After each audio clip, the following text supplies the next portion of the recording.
Shout out to Money Brown, man. Errol Spence Jr. Boy, Money Brown, he get a lot of money, that's why I call him Money Brown. What's good, Money Brown TV? What up, what up? Yeah. I want to give a shout out to Money Brown TV. Thank you so much for everything. Hey, this is Ryan Garcia here. Shout out to Money Brown TV and keep punching, baby. This is Steven Espinosa from Showtime Sports. Shout out to Money Brown TV. What's up, Brian Custer from Showtime Championship Boxing. I gotta give a big shout out to Money Brown TV. Give a shout out to Money Brown TV from the punchline. Hey, yeah, Money Brown, we on the way up, baby. Yeah, I told you we're coming up, baby. Look at us now. Yo, what's going on out the fight war? This your boy Money back with another one, fam. And this one here is on 2 big dogs in this fight game and 4 great coaches. We have Sebastian Fundora, the WBC Super Welterweight World Champion, one of the hottest young fighters in the game right now, trying to make his mark.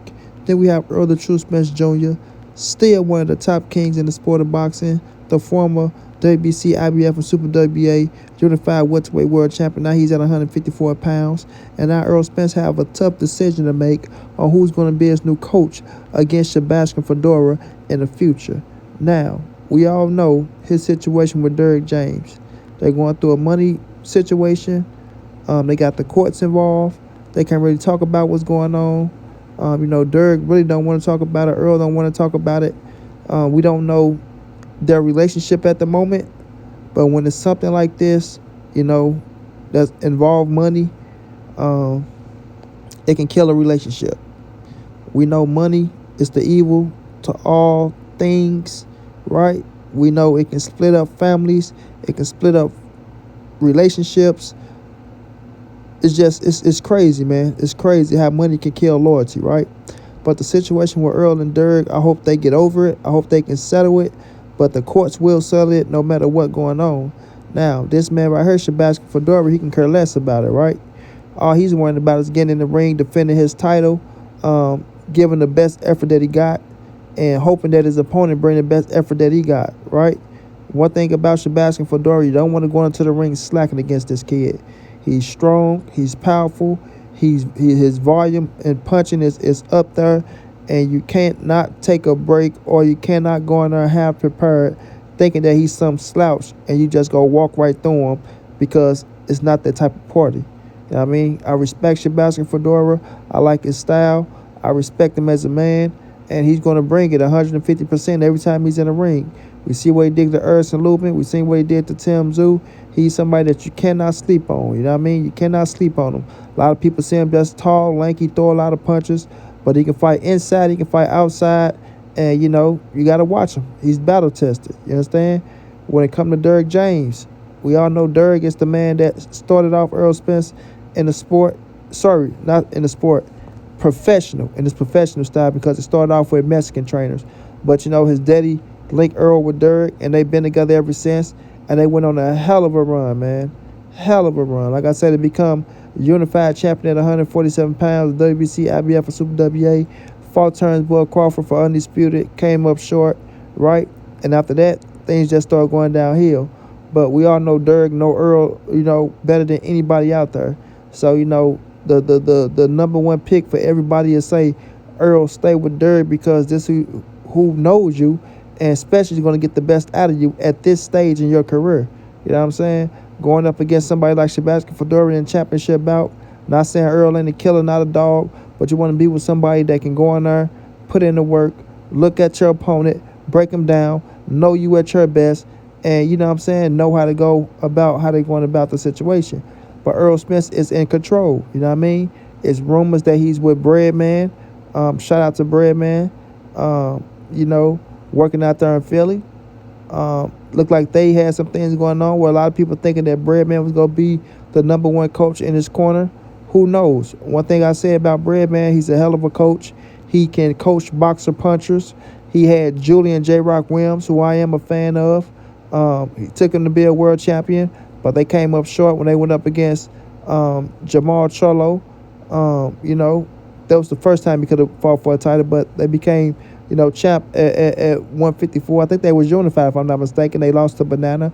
But, he can get the best up out of Errol Spence because Errol is a boxer puncher. You know, he goes to the body and things of that nature. And, you know, I think that's right up the alley of Errol Spence working with Breadman, if that's the case. You know what I'm saying?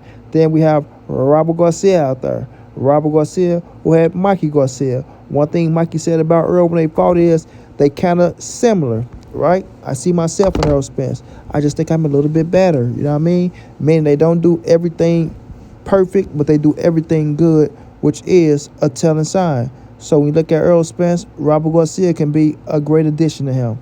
You know what I'm saying? We know Robert Jim, stay packed, stay full. He got a stable of killers over there. Always keep champions in his corner. And Robert is a hell of a coach. I think Robert got admiration for Errol Spence. I think Errol Spence got admiration for Robert Garcia. I think they can be a good pair if they can make that happen. Will be, you know, a good fit for Errol Spence. Then a lot of people were saying Bozy Ennis. You know what I mean? We know Bozy Ennis is the trainer of Jerron Boots Ennis, his son. Took him to be the IBF champion. He have other sons that fight. Bozy was a fighter himself. And a lot of people feel like Errol Spence can benefit with Bozy. But the thing about that is, at 154, Bozy is training Jerron Boots Ennis, who want to fight Errol the True Spence Jr. So how long would that relationship last if it was to become true?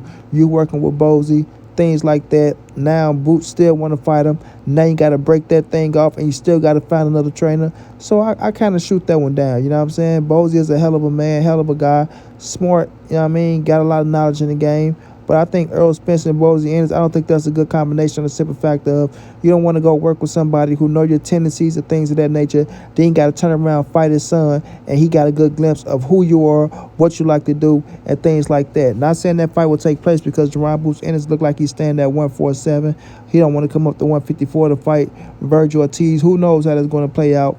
But Jerron Boots Ennis is a man that said he wanted to fight Errol Spence at 147. He wanted Errol Spence. He wanted Terrence Boyd Crawford. He wanted those names to show that he was the best at the division. And who knows if that changes? You know what I'm saying? Just because you go over there and become a stablemate of somebody doesn't mean that their plans of fighting you change. So you don't want to ever give somebody a ups on you and go fight that man after just training, you know, with his father for a big time bout to become, you know, a world champion. So you might want to hold back off that one.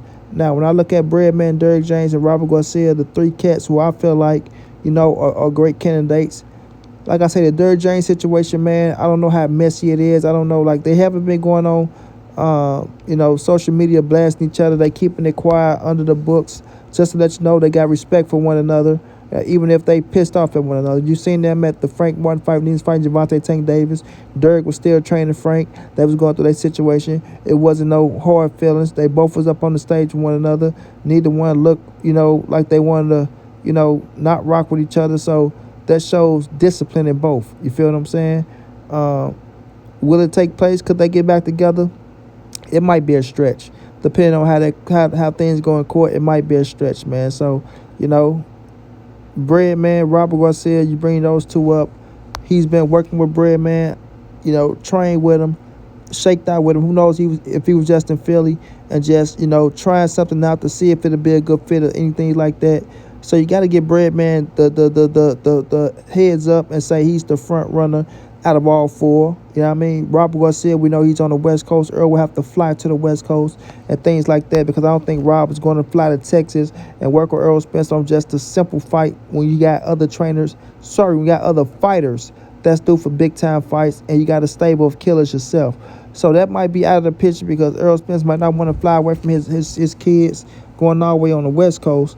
But who knows, man? Breadman don't mind coming to Texas. You know, don't look like he got a big-time fighter, so Errol Spence can be, you know, the situation that he got going on and things of that nature, which Robert Garcia got a lot going on, you know, and got to respect that. So when we're looking at the situation now, man, Earl got to make a decision. He got to make a decision fast. It's going to be a hard one. It's going to be a tough one.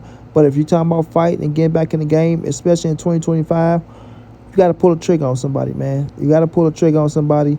And Breadman look like he might be, you know, the next trainer for Errol the True Spence Jr.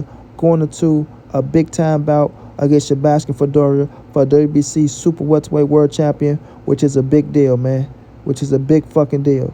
So Breadman got his work cut out for him. He got to be ready. Errol Spence got to be ready. Got to be in shape. Yeah, I got to go out there and put in the hard work because one thing Sebastian Fundora going to do, he going to bring it. He ain't backing down. And, you know, he going to be ready, man. So let's just see how things play out, man. I wish Errol nothing but the best. Shout out to all the trainers. They're all great trainers. They're all going to get more work in the future. But Errol Spence got to make a decision, and his decision will be final. Straight like that, and Money B is on to the next.